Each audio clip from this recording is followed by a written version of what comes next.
neurológico, esta va a atacar y dañar la mayoría del sistema nervioso central y va a provocar últimamente una inflamación y lo que va a ser la esclerosis. También puede causar estos síntomas como debilidad muscular, entumecimiento, problemas de la visión, fatiga y hasta dificultades para caminar. Luego tenemos la neuromielitis óptica, que también es conocida como la enfermedad de Vick, que es un trastorno autoinmune posible que afecta principalmente a la médula espinal y a los nervios ópticos. Esta va a causar también pérdida de visión, debilidad en extremidades y problemas con la función intestinal y vesical. Como tercera enfermedad tenemos a la enfermedad desmielinizante aguda, que va a ser un trastorno inflamatorio que suele aparecer después de alguna infección viral o vacunas. Provoca una inflamación y desmielinización del sistema nervioso central como las demás y causan síntomas como confusión, convulsiones y debilidad muscular. Y por último tenemos la leucodistrofia, que son un grupo de trastornos hereditarios que van a afectar la sustancia blanca en el sistema nervioso central. Estas incluyen la enfermedad de Krabbe y la adrenoleucodistrofia. El tratamiento de estas varía según el tipo y gravedad, pero puede incluir terapias inmunomoduladoras, corticosteroides, plasmaféresis y rehabilitación para poder manejar los síntomas y prevenir nuevos episodios de desmielinización. Siguiente, por favor. Entonces, ahora vamos a empezar con lo que va a ser la neuromielitis óptica. Bueno, esta, como ya mencioné, es una enfermedad autoinmune desmielinizante inflamatoria del sistema nervioso central.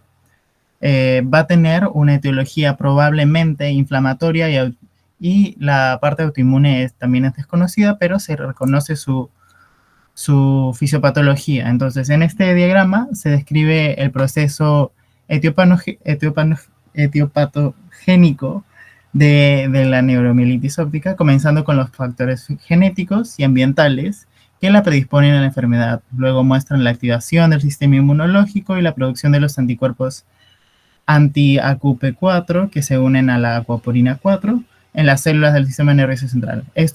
Todo esto va a desencadenar la respuesta inflamatoria que últimamente conlleva a la desmielinización y el daño neuronal, principalmente en lo que va a ser, como ya mencioné, en la médula espinal y los nervios ópticos. Y esto va a resultar ya en los síntomas que hablaré un poco más detalladamente luego. Siguiente, por favor. Entonces, ¿cuáles son los factores de riesgo? Se ve una predisponencia, una mayor incidencia en lo que va a ser mujeres que hombres. Va a haber una relación aproximada de 9 a 1 de casos de neuromielitis óptica. La edad suele ocurrir en cualquier edad, pero aparece principalmente en adultos jóvenes y de mediana edad, y hay un pico de incidencia en lo que va a ser los 30 y entre los 30 y 50 años. Las etnias, algunas poblaciones tienen mayor riesgo a predisponer estos, como son los afroamericanos, afrocaribeños, asiáticos e hispanos. Y bueno, los antecedentes familiares también son importantes, ya que existe un pequeño aumento en el riesgo de neuromielitis óptica. Si un familiar cercano también tiene la enfermedad, lo que va a sugerir una predisposición genética. Además, se tiene la presencia de los anticuerpos AQP4 que había mencionado, y la mayoría de estos pacientes va a tener estos anticuerpos circundantes contra la proteína aquaporina 4, lo que se va a considerar un factor de riesgo significativo. También otras enfermedades autoinmunes, como por ejemplo el lupus, la artritis reumatoide, la enfermedad de Sjögren, van a tener un mayor riesgo. Con respecto a las infecciones previas, infecciones como por el virus de Epstein-Barr, clamidia, pueden aumentar algún riesgo en desencadenar una respuesta autoinmune. Y por último, tenemos a los fármacos y el tabaquismo. Dentro de los fármacos, algunos como los interferones, estatinos o antidepresivos se han asociado a un mayor riesgo. Y bueno, el tabaquismo.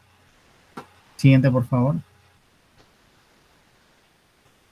Ahora, con respecto a los signos y síntomas, tenemos dentro de la neuritis óptica la pérdida de la visión, el dolor ocular, la visión borrosa y la inflamación del nervio óptico. Luego, con síntomas relacionados a la mielitis óptica, Tenemos la debilidad muscular, el entumecimiento, el hormigueo, que serían el hormigueo o parálisis de extremidades, tronco, región pélvica, debido a la inflamación de la médula espinal, síntomas relacionados a la disfunción de del tronco, dificultad al deglutir, náuseas, vómitos.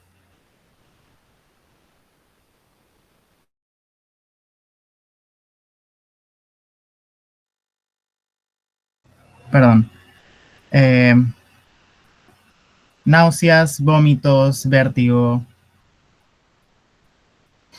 Y también eh, dentro de los problemas, se tienen también problemas para controlar la vejiga, cambios de presión, sudoración, entre otros. Eh, También es importante, eh, uno de los síntomas característicos de lo que va a ser la neuromielitis óptica va a ser la pérdida de la capacidad de distinción de los colores, que eh, es bastante común. Bueno, en este cuadro se presenta una distinción en lo que va a ser la afectación, la forma de afectación, los síntomas y los patrones de presentación de la neuritis óptica, de la mielitis.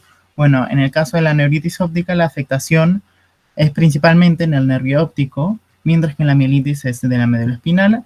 Los síntomas, bueno, están ahí dentro de la neuritis óptica, va a ser la pérdida de la visión, dolor ocular, visión borrosa y, como mencioné, las alteraciones en la percepción del color. Por otro lado, en la mielitis se tiene la astenia, el entumecimiento, parestesias, dolor en la espalda, difusión de la vejiga e intestino. Con respecto a los patrones de presentación, la neuritis óptica puede afectar uno o ambos ojos, pero los episodios suelen ser unilaterales, mientras que la mielitis suele afectar a ambos lados. Siguiente, por favor.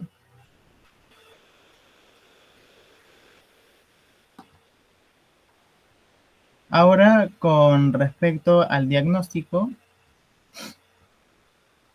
tenemos características clínicas nucleares que van a ser muy importantes para el diagnóstico.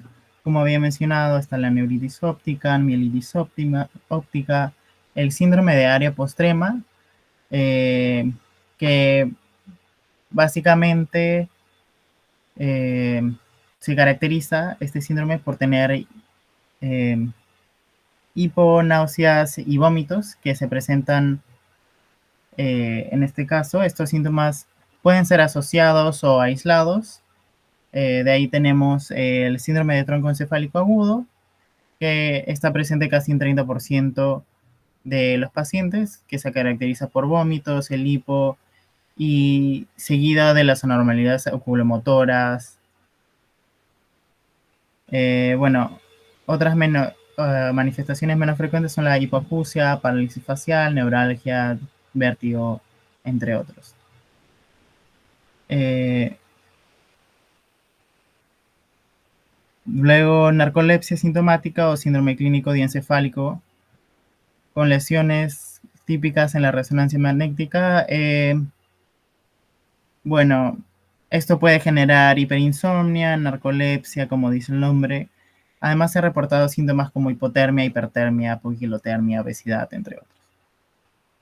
Y el síndrome cerebral sintomático con lesiones cerebrales típicas. Eh, Puede haber un déficit motor dependiendo del área cerebral comprometida, pero también se reporta hidrocefalia. Bueno, con respecto a los hallazgos de la resonancia magnética, la neuritis óptica aguda, eh, bueno, se pueden observar distintos tipos de lesiones. En este caso, eh,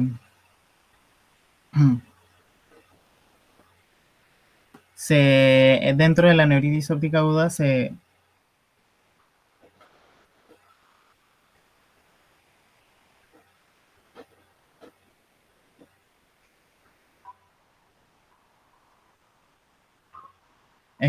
hallan lesiones a nivel del nervio óptico, o va a haber una captación de contraste significativa a lo largo en el nervio óptico que involucra el quiasma. Luego, la mielitis aguda se va a caracterizar por tener una lesión intramedular que se extiende sobre 3 a más segmentos continuos o 3 a más segmentos continuos de atrofia medular focal en pacientes con una historia compatible con mielitis aguda. Con respecto con el síndrome de área postrema, como había mencionado, en la resonancia se va a observar como una lesión vulvar en el área dorsal postrema. Y también relacionado con el síndrome de tronco cefálico agudo, se va a requerir lesiones en el tronco cefálico peripendimales. Siguiente, por favor. Y es así que en estas imágenes, por ejemplo, en la imagen en A, y se ve la lesiones a nivel medular, que va a ser extensa de manera longitudinal y en quiasma óptico, y se observa en la lesión en el quiasma óptico en la imagen B. En este caso, este paciente fue diagnosticado con mielitis óptica, neuromielitis óptica. Siguiente, por favor. En esta imagen también eh, se muestra una hipercaptación y aumento de volumen en la médula que compromete, como he mencionado, más de 3 segmentos cervicales y va a tener una extensión hasta el bulbo raquídeo. Y la segunda se muestra una captación de la sustancia de contraste a nivel del nervio óptico derecho, como señala la flecha.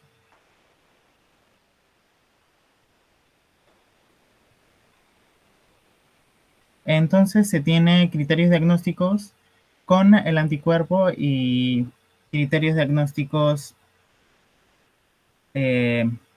sin el anticuerpo.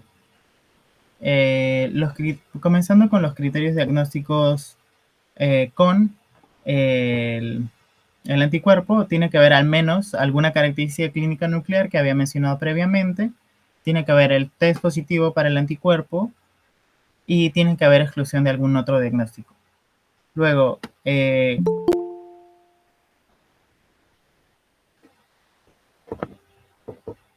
con respecto a los criterios diagnósticos sin la prueba de anticuerpo o, o que no sea conocido el anticuerpo, se necesita al menos de 2 de las características nucleares como resultado de 1 a más ataques clínicos.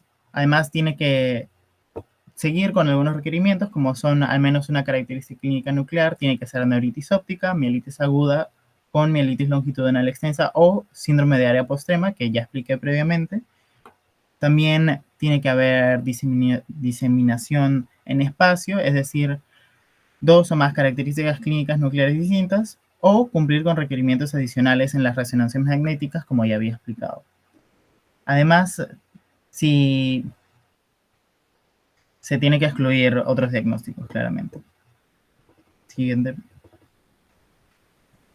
Entonces, dentro de los diagnósticos diferenciales, se tienen otras enfermedades desmielinizantes, como la esclerosis múltiple, que va a ser el principal diagnóstico diferencial, la neuromielitis óptica asociada a infecciones, meningitis, encefalitis virales, trastornos autoinmunes como lupus, Sjögren's, sarcoidosis, enfermedades desmielinizantes hereditarias como la leucodistrofia y enfermedad de Krabbe, enfermedades nutricionales y metabólicas como la deficiencia de B12 y enfermedades de Wilson, enfermedades isquémicas como mielopatía isquémica y neuropatía óptica isquémica, y por último las neoplasias, ya sea tumores ocupantes de espacio que van a afectar el sistema nervioso central.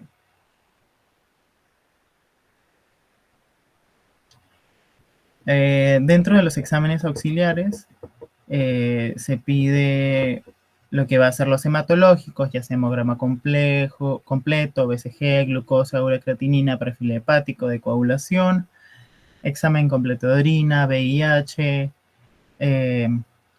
entre otros, dosaje de vitamina B12, ácido fólico, pruebas de función tiroidea, ANCA, ANA, el dosaje de la 25-hidroxivitamina D, Y bueno, por supuesto, los anticuerpos anticoagulina 4. Por otro lado, tenemos también estudios de secreciones, que va a ser el BK seriado, ya sea en esputo, orina, jugo gástrico, y el estudio del líquido cefalorraquídeo, que también se puede, dependiendo de cada caso, por ejemplo, ante la sospecha de una esclerosis múltiple, se puede solicitar bandas oligoclonales, o ante la sospecha de un cuadro infeccioso se va a solicitar PCR para virus y bacterias, entre otros. Y bueno, la resonancia magnética, la radiografía, bueno, tomografía. Entonces, el tratamiento puede dividirse en dos etapas: el tratamiento agudo de los brotes y el tratamiento preventivo a largo plazo.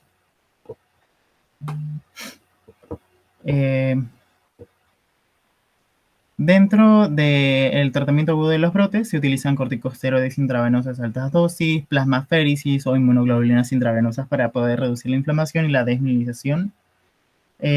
Los corticosteroides intravenosos van a ser la primera línea de tratamiento para los brotes agudos.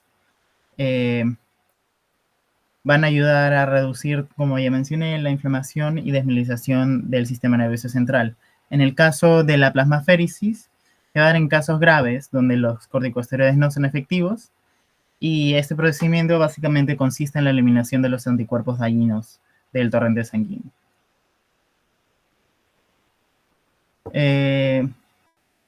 Con respecto al tratamiento preventivo a largo plazo, se van a administrar terapias modificadoras de la enfermedad, como el rituximab, eculizumab, inebilizumab o satralizumab, para poder prevenir la recurrencia de los brotes. Estos medicamentos modificadores de la enfermedad se dan para poder prevenir la recurrencia de brotes.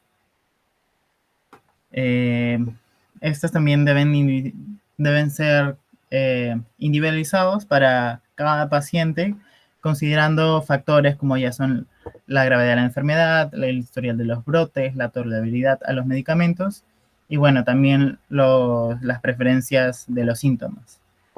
Además, podemos agregar tratamiento para el manejo de los síntomas, que podría estar la rehabilitación, que podría ser la fisioterapia, terapia ocupacional, para ayudar a mejorar la función motora y la coordinación de las áreas afectadas por la neuromielitis óptica. Para el manejo del dolor, como va a ser un neuropático, se puede utilizar diferentes medicamentos como anticonvulsivantes, antidepresivos, y bueno, la atención psicológica. Obviamente, esta enfermedad es bastante estresante, por lo que el paciente va a necesitar un apoyo psicológico y terapia que van a poder ayudar a lidiar al paciente de manera emocional.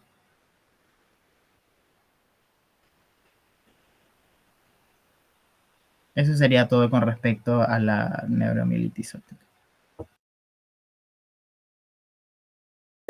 Sí, continuando con lo que es la exposición, ahora la segunda enfermedad sería lo que es la esclerosis múltiple, ¿no? Como ya había mencionado mi compañero, esta enfermedad va a ser una enfermedad desmielinizante, inflamatoria, inmunológica y degenerativa, la que va a atacar a lo que es el sistema nervioso central. Siguiente, por favor. Ahora, ¿qué es lo que va a producir esta enfermedad? Pues va a producir lo que sean lesiones focales en la sustancia blanca de la médula espinal, tronco encefálico, diencéfalo, cerebelo, nervio óptico y también los hemisferios cerebrales. Ahora, actualmente se sabe que esta enfermedad también se puede extender hasta lo que es la sustancia gris.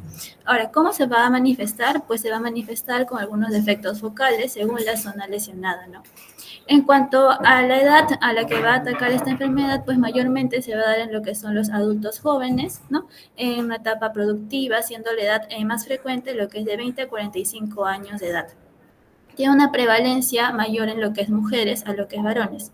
Ahora, esta enfermedad va a atacar va a producir lo que es la discapacidad en lo que es la población económicamente activa, como podemos ver, dependiendo de las edades, y va a hacer de que estos pacientes necesiten cuidados desde sus actividades de la vida diaria hasta que sean totalmente dependientes de otras personas, ¿no? Bueno, esta enfermedad tiene una evolución. Ahora, con esto tenemos lo que es la recaída o brote, la cual se va a definir con lo que es la aparición de síntomas neurológicos nuevos o agravantes también que sean de los previos que van a involucrar a lo que es el sistema nervioso central. Estos van a ser en ausencia de fiebre o infecciones y con una separación de al menos 30 días entre una y otra recurrencia. Ahora, otro es lo que es el síndrome clínicamente aislado, el cual es el primer brote sugestivo en la esclerosis múltiple, ¿no? Donde los síntomas van a incluir lo que son manifestaciones clínicas que van a ser típicas, como por ejemplo la neuritis óptica, la disfunción del tronco cerebral, cerebelo o mielitis parcial, la cual va a durar lo que son horas, días, y cuya remisión va a ocurrir en unas semanas. Entonces, la resonancia magnética aquí puede ser normal o también puede mostrar lo que son imágenes compatibles con la enfermedad. Otra etapa va a ser, lo que es la esclerosis múltiple remitente recurrente, donde el cuadro clínico es más frecuente y va a ser caracterizado por lo que son episodios de disfunción neurológica sensorial, motora o cognitiva. Estas se den al menos 2 de las 4 áreas, ¿no? Que puede ser periventricular, yuxtacortical, infratentorial o la médula espinal. El tiempo, se va a hacer en presencia simultánea lo que es el gadolinio asintomático y con lesiones no captantes en cualquier momento de una lesión, ¿no? Ahora, esta puede ser activa o no activa y va a ser dependiendo de lo que es la presencia de brotes o la actividad inflamatoria de la resonancia magnética. Por último está la esclerosis múltiple progresiva, la cual, como dice su mismo nombre, va a ser una acumulación progresiva de lo que es la discapacidad y que se puede observar desde un inicio, ¿no? Va a tener un curso inicial con recaídas, luego se va a poder observar lo que es la progresión y esta puede ser activa o no, con o sin progresión. Siguiente, por favor. Dejando en claro que esta enfermedad no tiene cura, solamente se va a tratar lo que son la sintomatología que va a presentar, ¿no? Ya en lo que son los factores de riesgo, como se puede ver ahí, uno de los puntos es el medio ambiente.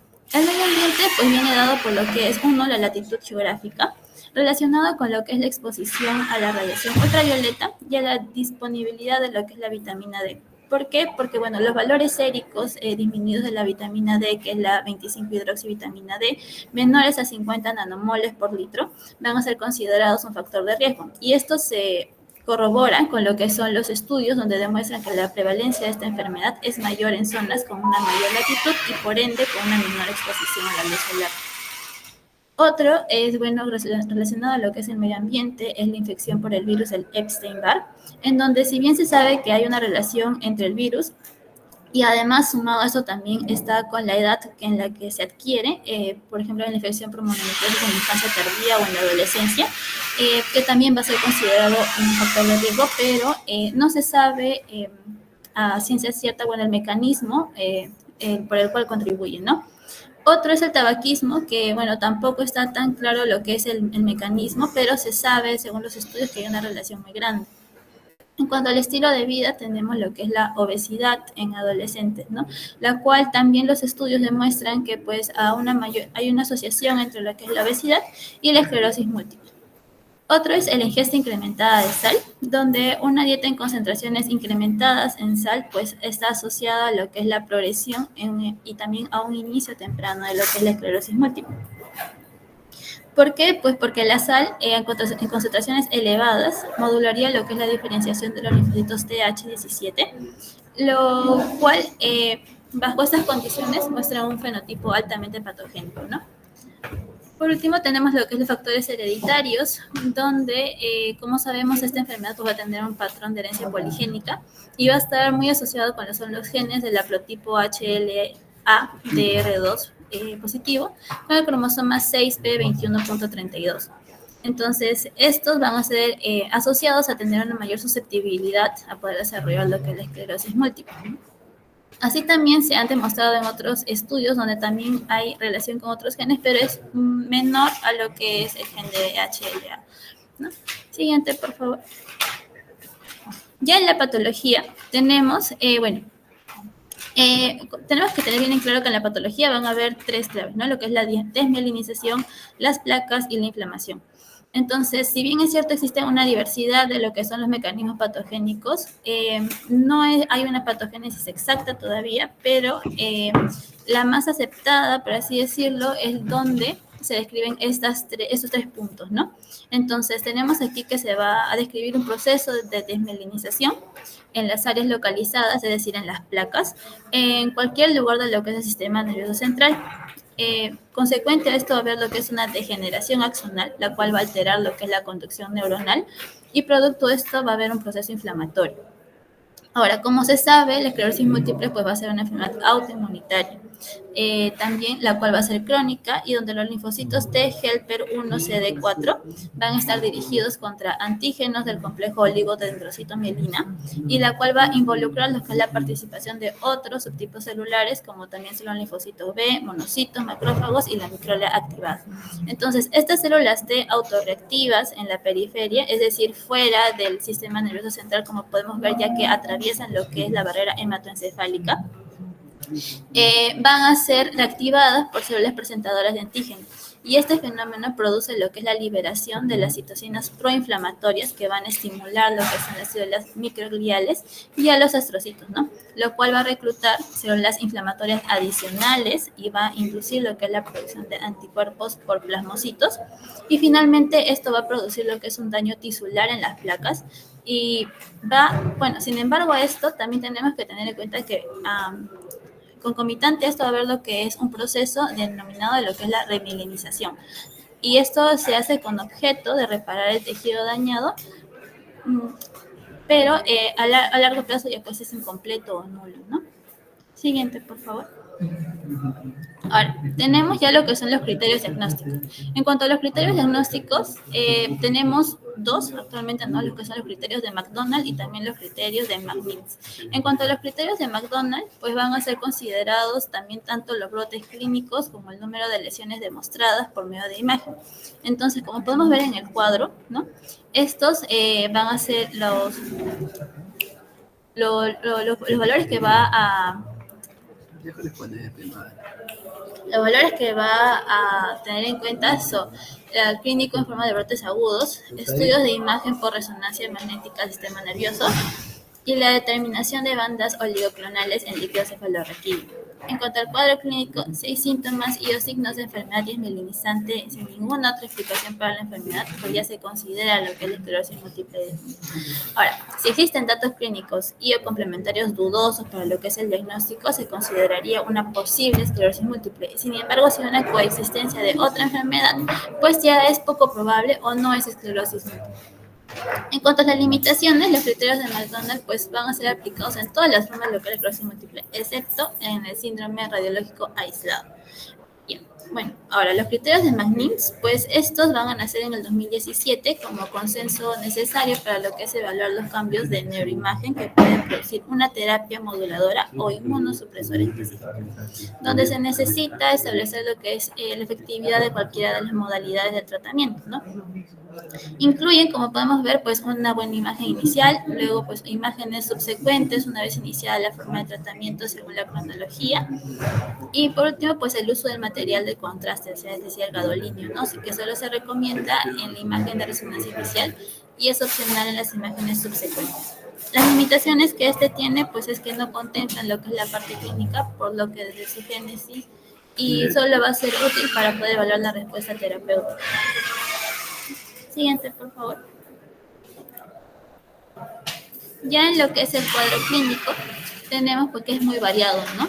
Por lo que afecta a las diferentes partes de lo que es el sistema nervioso central. Podemos ver de que el 50% de los pacientes pues va a manifestar como síntoma inicial lo que es debilidad, insensibilidad y dolor en una o más extremidades.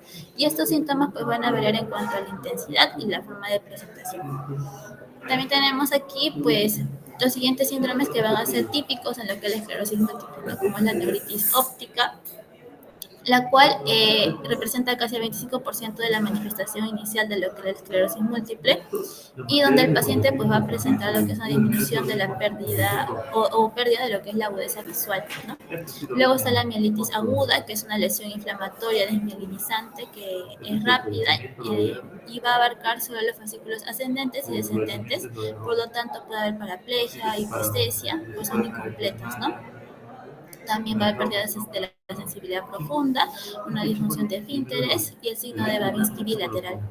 En cuanto también tenemos lo que es la ataxia cerebelosa, ¿no? Que es donde la cual se va a acompañar con nistagmo, una habla entrecortada, disacria cerebelosa, inestabilidad rítmica, ¿no? Temblor intencional. Tenemos otros síndromes también del tronco encefálico, donde puede haber pues distracción paroxística con ataxia, espasmos tónicos en extremidades, el síndrome pseudopulvar también, donde se presenta pues, con euforia, fatiga, depresión, irritabilidad, un mal humor en el paciente. También hay un compromiso del estado cognitivo, ¿no? Donde pues va a estar afectadas lo que son las funciones de la atención, la memoria, las habilidades visoespaciales, ¿no? Otros también pues son los síntomas ya cuando en las vías urinarias o de la función sexual, ¿no? Donde puede haber una dificultad para la emisión del chorro, una urgencia para la emisión, poliacuria, retención urinaria, impotencia sexual. También puede haber el paciente que va a presentar espasticidad, ¿no? O fatiga también. Siguiente, por favor. Ya en el diagnóstico diferencial tenemos que pues es muy variado también, ¿no? Con lo que podemos ver. Se va a ver relacionado con lo que son enfermedades como son las otras enfermedades desmielinizantes, como por ejemplo encefalomielitis aguda diseminada, un espectro también de trastorno de neuromielitis óptica, otras enfermedades autoinmunes como la neurosarcoidosis, el síndrome de Sjögren, de Behçet, ¿no? El lupus, otras enfermedades vasculares también como lo que es la arteriopatía autosómica, ¿no? También infecciones como la encefalitis viral, la neuroborreliosis. En cuanto a las enfermedades metabólicas, también tenemos que puede ser con una deficiencia de vitamina B o con enfermedades mitocondriales y por último pues con tumores y otros procesos paraneoplásicos, ¿no? Siguiente, por favor. Ya en los exámenes auxiliares, pues tenemos aquí que como siempre, pues tenemos los de patología clínica con los hematológicos, ¿no? El hemograma, el BCG, el PCR, glucosa, urea, creatinina, un perfil hepático, el examen de orina, el examen de VIH, examen de Brucela, de aglutinaciones anti-TIFI, también de pruebas de función tiroidea, el dosaje de vitamina B12, de ácido fólico, el ANA, ANCA, ANCA-C, ANCA-P, el dosaje también de la vitamina D, como mencioné, ¿no? Porque también pues, se ve relacionado, el lupus, síndrome de antifosfolipídico, y en cuanto a estudios de secreciones, pues tenemos el BK seriado, ¿no? Tanto en esputo, orina y pues, el jugo gástrico. Ya en los estudios de líquido cefalorraquídeo, pues tenemos el estudio citoquímico y de bandas oligoclonales, y ya se amplía dependiendo de cada caso, ¿no? Del paciente. Otro, pues tenemos lo que es radiografía de tórax y también como el más importante es lo que es la resonancia magnética del encéfalo, ¿no? El cual va a tener una sensibilidad casi al 100% para poder detectar lo que son las lesiones desmielinizantes que van a ser características de esta enfermedad, como he podido mencionar, y donde se va a visualizar lo que son las lesiones activas o lesiones nuevas y lesiones que también captan contraste, ¿no? Como podemos ver en la imagen, estos criterios se utilizan pues, para lo que es determinar la diseminación temporal en la enfermedad, ¿no? Y para poder comparar. Ahora, también tenemos ya los neurofisiológicos, donde se puede ver los potenciales evocados visuales y los potenciales evocados auditivos y somatosensoriales, que ya depende del paciente, del caso, ¿no? Del paciente. Siguiente, por favor.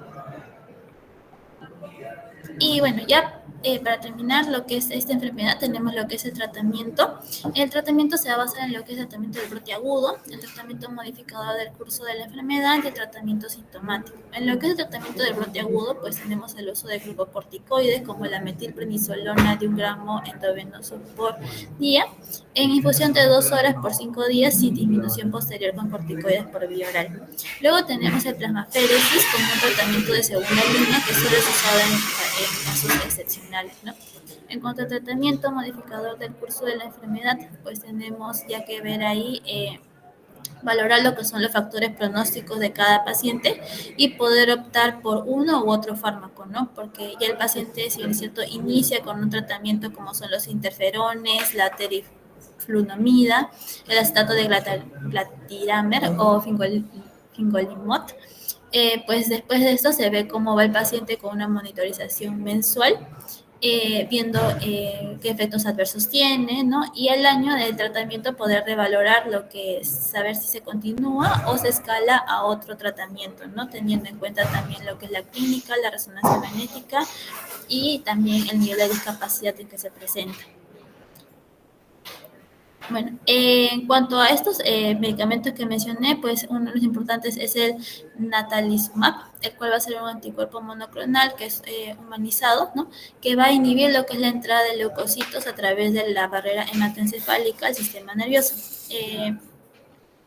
Pues es muy importante, ¿no? Ya que se recomienda lo que es usarlo en riesgo de estado de los antivirus JC. Y bueno, la duración del tratamiento es pues más de 2 años y es un tratamiento con un tratamiento inmunosupresor previo, ¿no? Se va a restringir lo que es el uso de este medicamento a pacientes con esclerosis múltiple recurrente, en los cuales hay alta actividad de la enfermedad a pesar de ser una terapia de primera línea. Bueno, eso es todo con respecto a lo que es la esclerosis múltiple. Continuaría mi compañera. Ya. Yo les voy a hablar sobre la encefalomielitis diseminada aguda, también llamada por sus siglas EMAD. Esta es una enfermedad desmielinizante inflamatoria aguda autoinmune del sistema nervioso central. Usualmente aparece como un ataque breve, pero intenso de la inflamación del cerebro y de la médula espinal. Suele afectar sobre todo a la sustancia blanca, pero también puede comprometer los ganglios basales y la sustancia gris cortical y la médula, ¿no? Usualmente se presenta en edad pediátrica, entre 5 a 8 años de edad, usualmente en los niños de sexo masculino, aunque también hay reportes de otras edades, ¿no? Pero usualmente se dice que está en 0,4 a 0,9 en cada 100.000 niños por año. Con respecto a su etiología, bueno, este es un trastorno monofásico, como dije, es solo un episodio agudo, también puede ser subagudo. Inicia entre unos días a 4 semanas después de un estímulo antigénico. Su etiología sería habitualmente un postinfeccioso o también podría ser previa vacunación, ¿no? En el postinfeccioso, usualmente es viral del tracto respiratorio superior, pero también podría ser bacteriana. Usualmente sería una infección por influenza, enterovirus, coronavirus y también hay otras, ¿no? Citomegalovirus, paperas, rubiola. En caso de la vacunación, se asocia mucho más a la vacuna contra el sarampión, pero también está asociada con otras vacunas como contra la rabia, rubiola, tifoidea, hepatitis B. Entre los factores de riesgo, el que más destaca sería la susceptibilidad genética asociada al complejo mayor de histocompatibilidad. Y usualmente su incidencia es mayor en los países en desarrollo, en los que se utilizan las vacunas contra la rabia con tejido neural de origen animal. Con respecto a su fisiopatología, aún se encuentra desconocida, pero se han dado dos posibles mecanismos. Primero, el EMDA, producto de la respuesta autoinmune transitoria con daño a la sustancia blanca, donde el axón poco a poco pierde la capa de mielina. Y otro, un proceso iniciado por las TCD4 que infiltra el sistema nervioso central y que pasa por filtración por la barrera hematoencefálica y que da como resultado la desmineralización y la inflamación de la sustancia blanca, ¿no? Con respecto al cuadro clínico, hay un cuadro encefalopático, como mencioné, de rápida instauración, agudo, que puede ir acompañado por diversos trastornos neurológicos, ¿no? Usualmente inicia con una fase prodrómica, inicial, inespecífica, como fiebre, cefalea, vómitos, que dura algunas horas o días, puede ir acompañado con meningismos, como lo que mencioné, fiebre, cefalea, náuseas. Y los síntomas neurológicos ya dependen del área del sistema nervioso central que está afectada y en que se encuentran diversos déficits multifocales, siendo los más frecuentes los motores y alteración de la marcha. Con respecto a su severidad, es muy variable.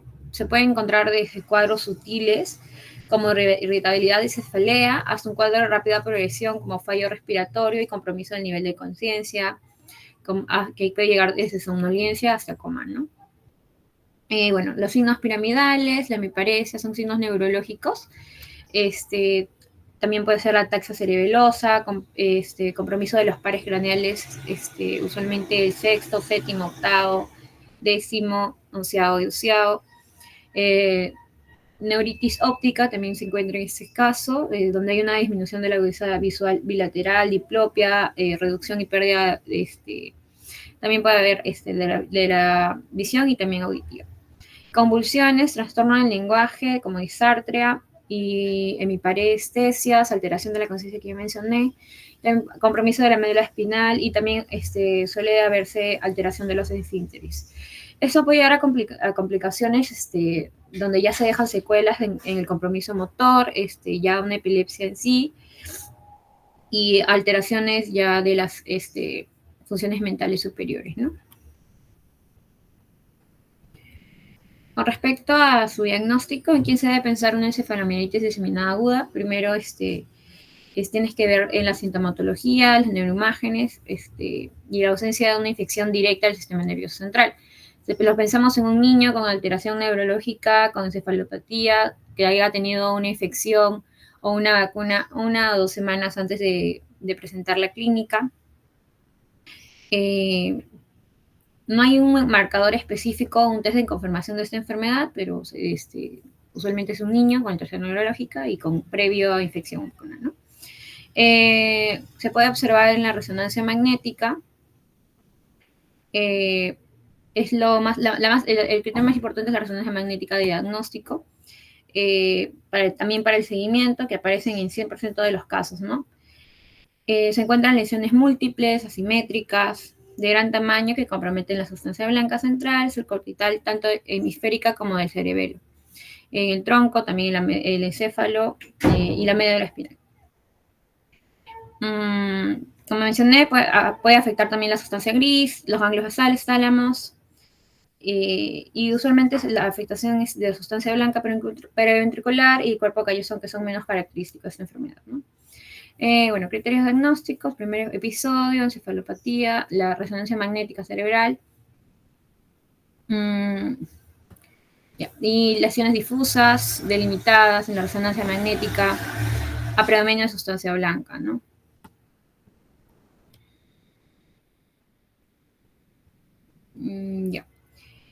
Usualmente también se puede hacer otros exámenes diagnósticos en la encefalomielitis diseminada aguda, como la sangre, los hemogramas, los frotis. En el electroencefalograma puedes encontrar alteración de la línea de base con una lentificación global del trazado. En el líquido cefalorraquídeo suele ser normal, pero también puede encontrar pleiocitosis de predominio mononuclear junto con hiperproteinorraquia.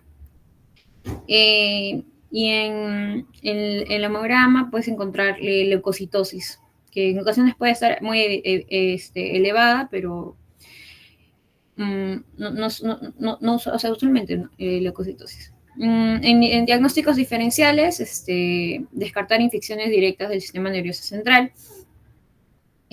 Para eso se tienen que hacer los estudios microbiológicos.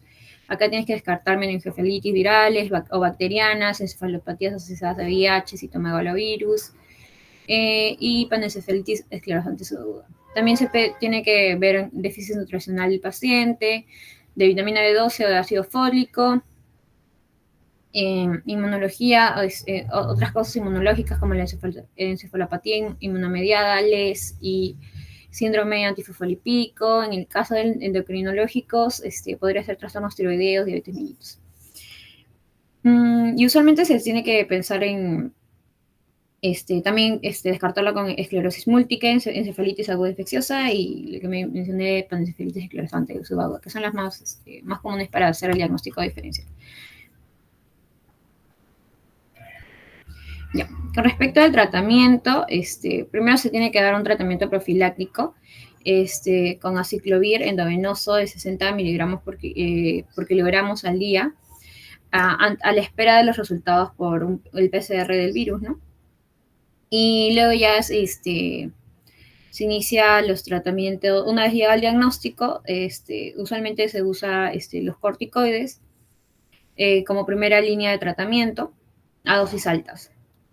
Se utilizan pulsos de metilprednisolona por vía endovenosa a 30 miligramos por kilogramos por día durante 3 a 5 días, seguido luego de un esquema oral de suspensión de 2 miligramos por kilogramos por día durante 4 a 6 semanas, ¿no? Y también se puede usar gamma globulinas como tratamiento de segunda línea si no hay respuesta a los corticoides. Se utiliza de vía endovenosa de 400 miligramos por kilogramos por día durante un periodo de 5 días, ¿no? En el caso de plasmaféresis, en ese caso, usualmente no se usa, se reserva hasta que el paciente haya llegado a un cuadro clínico de formas muy severas y con mala respuesta, y ya que no hay muchos estudios que avalen el uso de las plasmaféresis, ¿no? Si se realizaría, se realizaría con un promedio de 5 o 7 recambios plasmáticos en un periodo de 14 días, pero la bibliografía no recomienda mucho su uso, ¿no? Primero los corticoides y luego las gamma-globulinas como segunda línea. Eso sería todo, esas son nuestras referencias y eso sería todo por la exposición.